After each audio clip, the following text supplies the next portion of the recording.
este lado.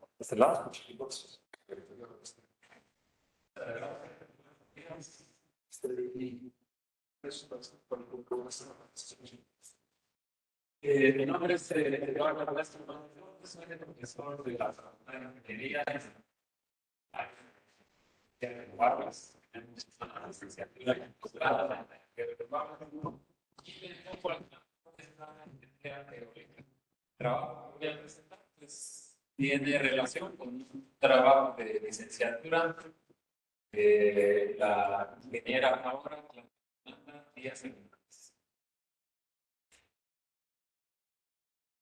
Bueno, pues sucede que cuál es el contenido de la presentación. Vamos a hablar del energía para tratar de los indicadores cielos que existen en Yucatán, la relación entre el recurso público y los murciélagos y los resultados y conclusiones de este trabajo. Sucede que en la sociedad actual y circunstancias en las que vivimos, pues exigen a los ingenieros que midamos y mitiguemos los impactos tanto ambientales como sociales de las propuestas de ingeniería, las propuestas tecnológicas que nosotros hacemos, ¿no? Pues también tienen sus impactos. Entonces, en ese sentido, dentro del contexto del Laboratorio de Energías Renovables del Sureste, que es un conjunto de instituciones académicas de la península de Yucatán, pues estamos adentrándonos en el tema del impacto ambiental que los parques eólicos pueden tener en las especies, en particular los murciélagos. Entonces, como les decía, esta es parte del trabajo que hay pongo de esta ingeniera, la de la Fernanda Díaz Hernández, y pues vamos a platicar al respecto de ello. Sucede que la energía eólica es una de las funciones ya probadas que nos puede a nosotros llevar hacia la sustitución de las fuentes convencionales fósiles de energía por las renovables, ¿no? Y sin embargo, pues es importante entender y reducir los impactos que tienen, ¿no? Entonces, dentro de este laboratorio de energías renovables del sureste, nos vamos planteando estas preguntas. Si son abundantes realmente los murciélagos en los parques eólicos que ya tenemos, o donde se supone que se estarían poniendo más parques eólicos, en qué horarios es que tienen más actividad, son realmente afectados por los aerogeneradores, o es una preocupación que nos estamos planteando y no tiene sentido. ¿En qué horario la velocidad de viento hace que los murciélagos reduzcan su actividad? Que ahí hay algo contradictorio, más viento, menos murciélagos, más viento, más generación de energía. ¿Cómo se pueden detectar fácilmente los murciélagos? Porque, bueno, si queremos mitigar los impactos de los aerogeneradores sobre los murciélagos, requerirían pues, quizás una medición en tiempo real de la actividad de los murciélagos. Entonces, ¿cómo podemos detectarlos? Mediante detectores acústicos por sus señales de colocalización o mediante imágenes térmicas durante las noches, que son más actividad en el exceso, pues nos lo preguntamos. Ya en México hay algunos estudios que dicen más o menos de qué nivel son las afectaciones de los parques eólicos a los murciélagos. En Yucatán todavía existen. Estamos quizás como en la parte académica empezando con ello, y sin embargo la energía eólica es algo que va a crecer, pero estamos viendo que va a cambiar la forma en la que crece. Entonces en esta gráfica podemos ver cómo las nuevas instalaciones a partir de 2020 tienden a hacerse cada vez más notablemente fuera de la Tierra, offshore, mar adentro. Eso significaría que aunque creciera la energía eólica, pues quizás no habría tanta afectación a los murciélagos porque no hay murciélagos, al menos hasta donde yo sé, volando allá en medio del mar. Sin embargo, sí que va a crecer la generación de energía eólica sustancialmente. Actualmente la cantidad de instalaciones de energía eólica en tierra ya es bien grande, 780.3 gigawatts a nivel mundial, es más o menos 10 veces en eólica de toda la potencia instalada, todas las fuentes de energía que hay en México, que es del orden de 81 gigawatts. Entonces, estamos hablando de algo muy grande. Eso es onshore. Offshore, como les digo, va creciendo 57.2 gigawatts el periodo pasado. China es la que va a la cabeza por muchísimo en las instalaciones de todo el mundo. Como vemos allá, el 48% del offshore tiene el 40% de tierra adentro. En cuanto a las instalaciones ya hechas, ¿no? En cuanto a lo que se va a hacer, sigue siendo China. Sin embargo, a pesar de que hay mucho crecimiento en la energía eólica, no, el crecimiento que hay no es lo necesario para que lleguemos a un escenario de neutralidad en emisiones de carbono. Estamos muy por debajo de ello. Y bueno, pues, dadas las circunstancias mundiales relacionadas con la energía, pues yo creo que va a haber una vuelta a ver hacia el eólico. Seguramente reducir la brecha entre lo que se necesitaría hacer y en lo que actualmente está planteado hacerse, que va muy por debajo de lo que se necesitaría hacer. Entonces, en México, por ejemplo, cuando ya hemos crecido sustancialmente en instalaciones eólicas, la aportación energética todavía es bastante pequeña. En esta tabla lo que podemos ver es la producción de energía primaria en el último balance de energía que se hizo en México, que es el de 2020, se hace más o menos cada 2 años, entonces a finales de este año tendríamos que tener el otro. Pues vemos que la aportación de la energía eólica es apenas del 1.05% de la producción de energía primaria. Entonces, en México, cuando hemos crecido sustancialmente, sí que estamos bien lejos de sustituir las fuentes fósiles por fuentes renovables, ¿no? Entonces, seguramente estaremos viendo también nosotros que hay que incrementar la generación eólica y eso supondría también un impacto más grande cada vez sobre si la retrasada es lo que sea. Pero pues habría que medir. En México la energía eólica pues, está distribuida en varias zonas del país. Tenemos en la parte norte poniente, Sonora, las dos Californias, la parte norte oriente, Coahuila, Nuevo León, Tamaulipas, el sur con Chiapas, pero principalmente Oaxaca y la península de Yucatán en este mapa con 244 megawatts, ya actualmente está casi con 304 megawatts. Estamos creciendo sustancialmente, hay pocos parques eólicos todavía por aquí, pero bueno, gradualmente iremos aumentando la participación de energías eólicas y eso significaría un impacto hacia el caso de murciélago. Según el SENACE, la Secretaría de Energía, tendríamos 7.691 megawatts eólicos de un total de 89.479 megawatts eléctricos. Y es una participación importante. Desde luego hay que considerar el factor de planta eólica, que es como del 30%, entonces esos 7.691 de potencia pico, pues se tendría que multiplicar por 0.3 para un dato realmente sobre la aportación en esos 89.479 megawatts. Con las fuentes que ya han cuantificado el impacto hacia murciélagos, los parques eólicos en el istmo de Guadalupe, eso estaría suponiendo entre una cantidad de muertes de murciélagos al año de entre 30.700 y 338.000 tantos murciélagos. ¿Es mucho? ¿Es poco? Pues quién sabe, ¿no? Depende de cuánta afectación tengan otras cosas. Todavía no lo sabemos, es algo que se empieza a conocer. Y bueno, pues hay parte de nuestro trabajo, ¿no? Pues la energía eólica, como todas las soluciones tecnológicas que los ingenieros planteamos, tiene sus cosas favorables y desfavorables. La imagen que les pongo ahí es del parque de Silán. Vemos pues, una comunidad ahí un poco pobre que está cerca de los parques, que quizás no consume muchísima energía, ¿verdad? Pero sin embargo tienen que verlos, tienen que oírlos cotidianamente, entonces estaríamos tratando el primer aspecto negativo de la energía eólica, que es un poco injusto.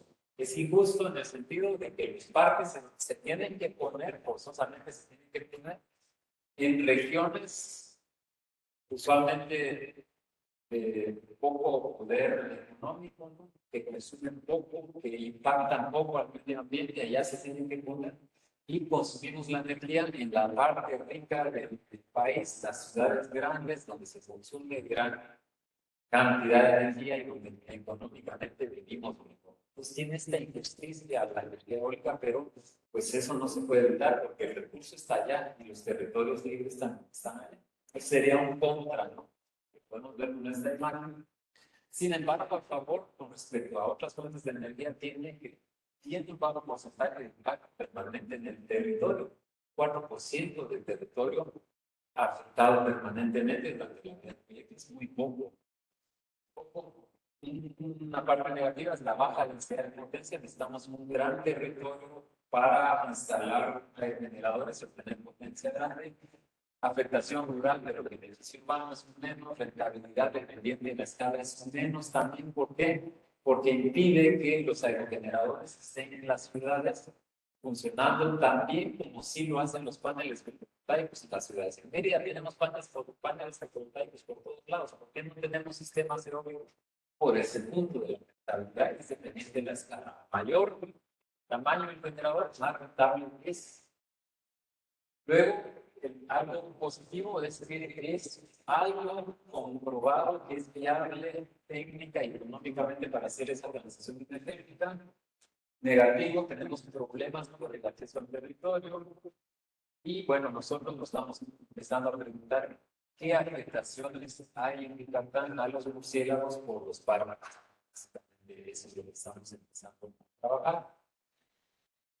Y bueno, con respecto a la afectación de los murciélagos, pues tenemos algunas ideas aquí. Dice que las afectaciones se dan principalmente cuando los vientos son vagos, y cuando los vientos son vagos nosotros casi no generamos. Entonces, digamos que eso nos podría llevar a mitigar las afectaciones. La tasa de mortalidad en México estimada actualmente va de 40 a 44 murciélagos por megawatt al año. Entonces, no es una afectación tan grande.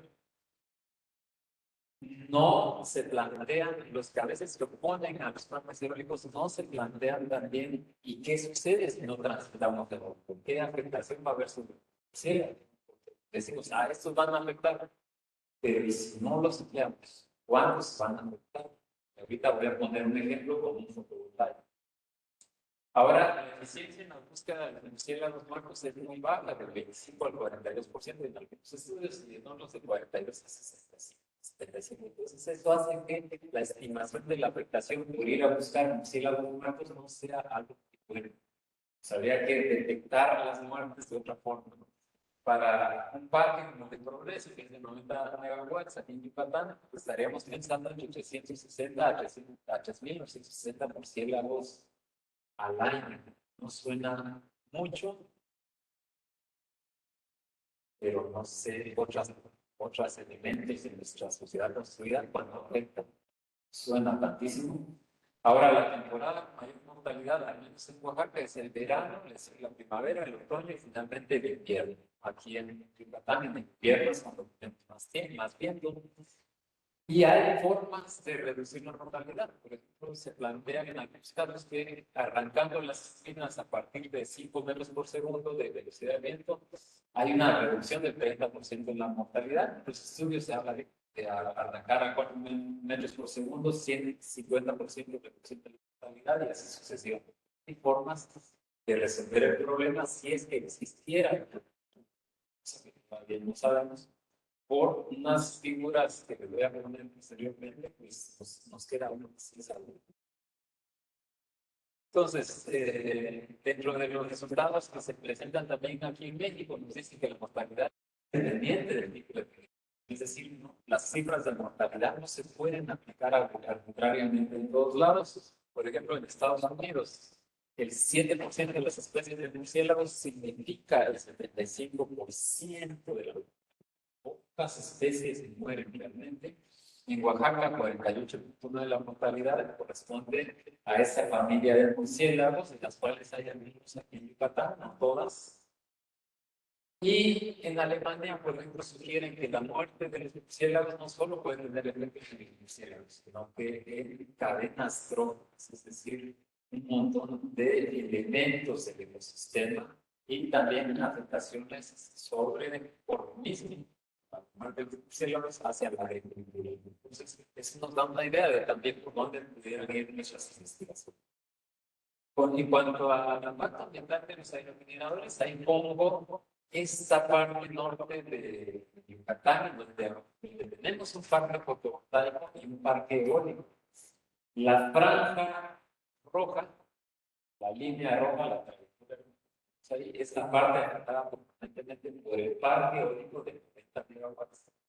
Si tomamos en cuenta los factores de planta eólica y fotovoltaico y hacemos crecer el fotovoltaico en Sardinas, que sería al área requerida para producir la del eólico, pues tendríamos el cuadrito rojo más los cuadritos azules de área completamente impactada por fotovoltaico, lo cual significa un área muy grande de impacto directo ambiental donde estaríamos quitando la selva. Pero fíjense que poco se habla de la afectación de sistemas fotovoltaicos hacia el cielo. Quitar toda esa selva de ahí por la instalación de fotovoltaicos no le produce ninguna sensación de pérdida a las personas en relación a los murciélagos. Yo creo que incluso podría tener una afectación más porque tenemos que quitar completamente la selva.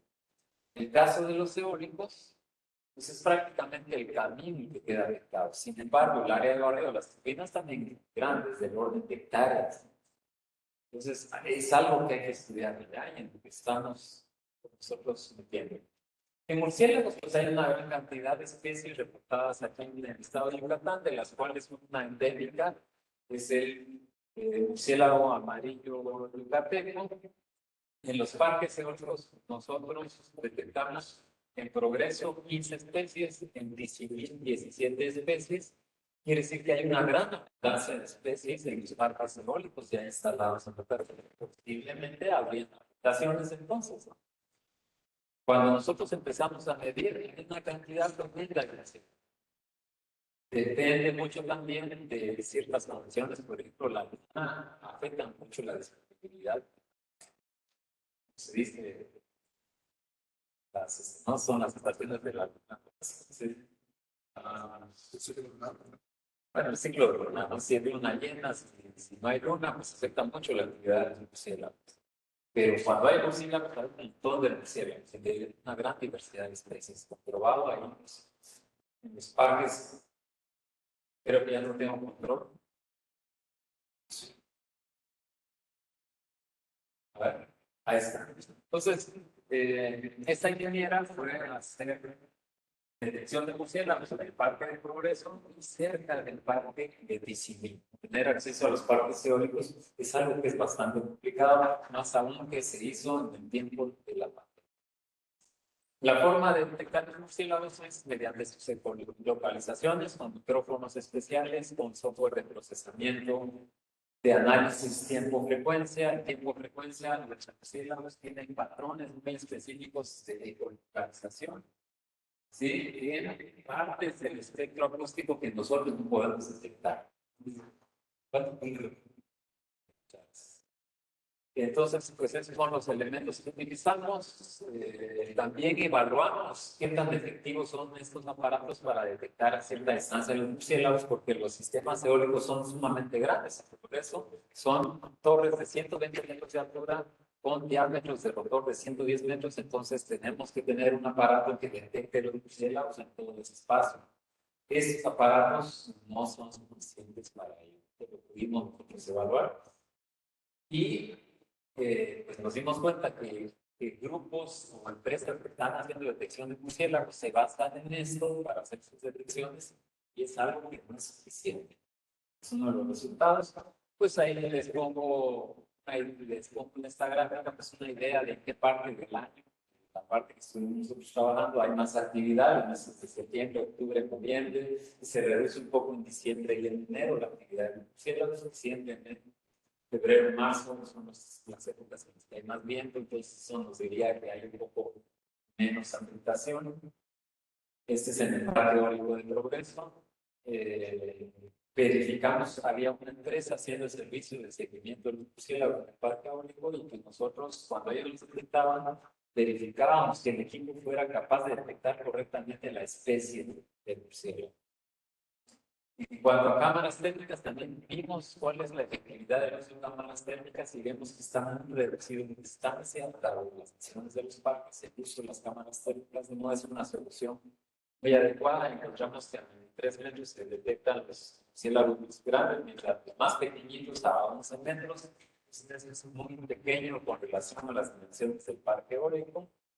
Ya finalizo diciendo que hay pocas partes en el año en donde la velocidad del viento en los parques al menos es lo suficientemente baja para hacernos pensar que hubiera en las turbinas una velocidad de viento favorable para que los murciélagos ahí se estuvieran desplazando. Entonces la velocidad del viento en la parte inferior del área de vacío es la velocidad del viento en el centro del eje de la turbina.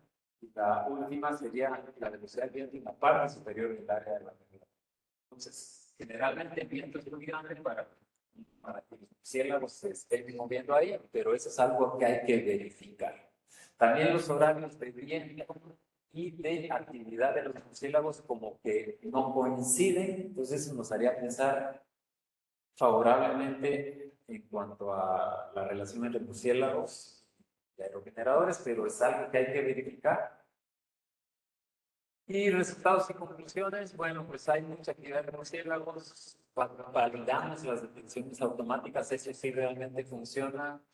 Vemos que la detección por ultrasonido está limitada en alcance, la actividad de los murciélagos, al menos en nuestro estudio, no coincide con los horarios en los que el viento es más débil, y por lo tanto podría haber mayor afectación. Y el viento en el área de barrido de la turbina usualmente supera el umbral de velocidad, que es cómodo para los murciélagos. También necesita ser verificado, esto hay que hacer estudios formales. El nuestro es un trabajo exploratorio, hay que seguir trabajando en ese sentido. Eso termino mi presentación. Muchas gracias.